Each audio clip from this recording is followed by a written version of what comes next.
أعوذ بالله من الشيطان الرجيم. بسم الله الرحمن الرحيم. وقال لهم نبيهم إن آية ملكه أن يأتيكم التابوت فيه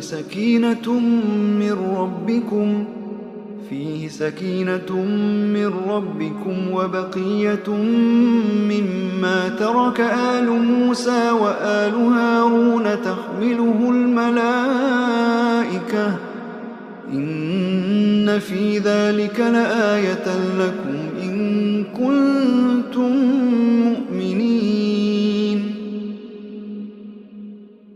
ثم أنزل الله سكينته على رسوله وعلى المؤمنين وأنزل جنودا لم تروها وعذب الذين كفروا وذلك جزاء الكافرين. إلا تنصروه فقد نصره الله إذ أخرجه الذين كفروا ثاني اثنين إذ هما في الغار إذ يقول لصاحبه لا تحزن إن الله معنا فأنزل الله سكينته عليه وأيده بجنود لم تروها وجعل كلمة الذين كفروا السفلى وكلمة الله هي العليا والله عزيز حكيم.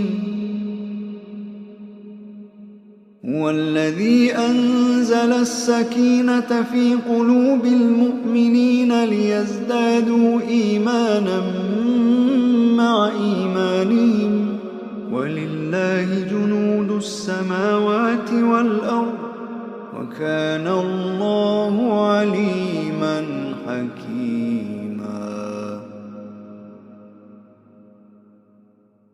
لقد رضي الله عن المؤمنين إذ يبايعونك تحت الشجرة فعلم ما في قلوبهم فأنزل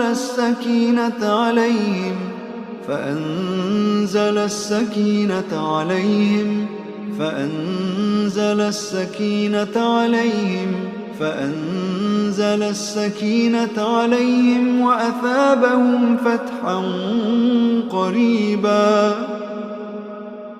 إذ جعل الذين كفروا في قلوبهم الحمية حمية الجاهلية فأنزل الله سكينته على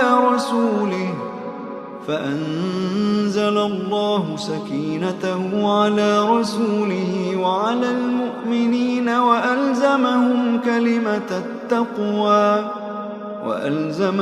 كلمة التقوى وكانوا أحق بها وأهلها وكان الله بكل شيء عليما.